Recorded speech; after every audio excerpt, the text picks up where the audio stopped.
Capítulo 11. O povo pôs-se a murmurar amargamente aos ouvidos do Senhor. O Senhor, ouvindo isso, irou-se. O fogo do Senhor acendeu-se entre eles e devorou a extremidade do acampamento. O povo clamou a Moisés. Moisés orou ao Senhor e o fogo extinguiu-se.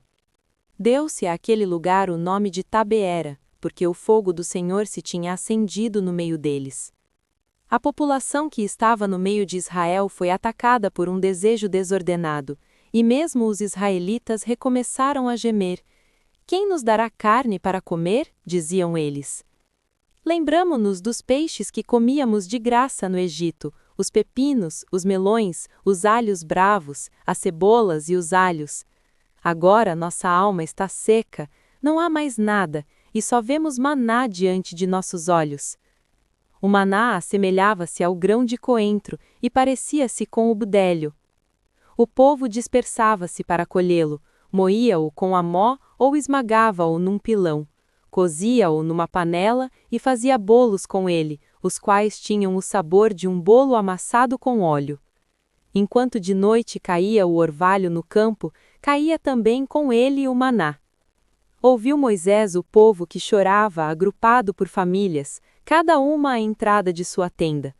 A cólera do Senhor acendeu-se com violência. Moisés entristeceu-se.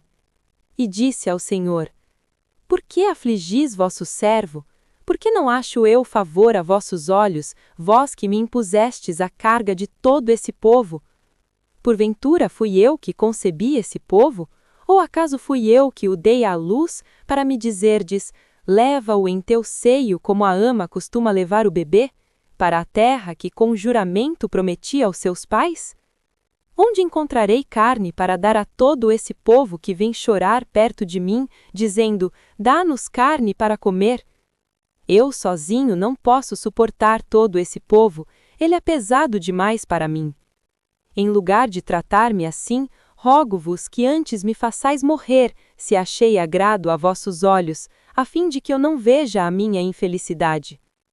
O Senhor respondeu a Moisés: Junta-me 70 homens entre os anciãos de Israel, que sabes serem os anciãos do povo e tenham autoridade sobre ele.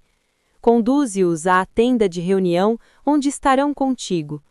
Então descerei e ali falarei contigo. Tomarei do Espírito que está em ti e o derramarei sobre eles, para que possam levar contigo a carga do povo e não estejas mais sozinho. Dirás ao povo: santificai-vos para amanhã e tereis carne para comer, pois chorastes aos ouvidos do Eterno, dizendo: quem nos dará carne para comer? Estávamos tão bem no Egito. O Senhor vos dará carne, e comereis. E comereis não só um dia, nem 2, nem 5, nem 10, nem 20, mas durante um mês inteiro, até que ela vos saia pelas narinas e vos cause nojo, porque rejeitastes o Senhor que está no meio de vós, e disseste-lhe chorando: por que saímos nós do Egito? Moisés disse: este povo no meio do qual estou conta 600.000 homens de pé, e dizeis que lhes dareis carne para que comam um mês inteiro? Porventura matar-se-á tanta quantidade de ovelhas e bois, até que tenham bastante? Ou juntar-se-ão todos os peixes do mar para fartá-los? O Senhor respondeu a Moisés: acaso será impotente a mão do Senhor? Verás sem demora se fará ou não o que eu te disse. Moisés saiu e referiu ao povo as palavras do Senhor. Reuniu 70 homens entre os anciãos do povo e os colocou em volta da tenda.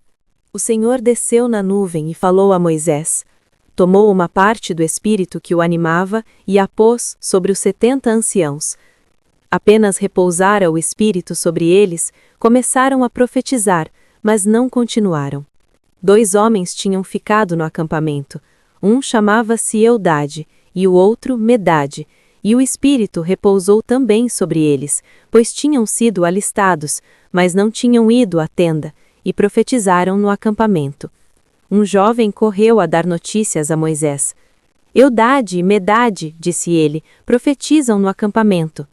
Então Josué, filho de Num, servo de Moisés desde a sua juventude, tomou a palavra. Moisés, disse ele, meu senhor, impede-os. Moisés, porém, respondeu: Por que és tão zeloso por mim? Provera a Deus que todo o povo do Senhor profetizasse e que o Senhor lhe desse o seu espírito. E Moisés retirou-se do acampamento com os anciãos de Israel. Um vento mandado pelo Senhor, vindo das bandas do mar, trouxe consigo codornizes e derramou-a sobre o acampamento, numa extensão de cerca de um dia de caminho para ambos os lados em volta do acampamento, e cobriam o solo, cerca de 2 côvados de alto sobre a superfície da terra.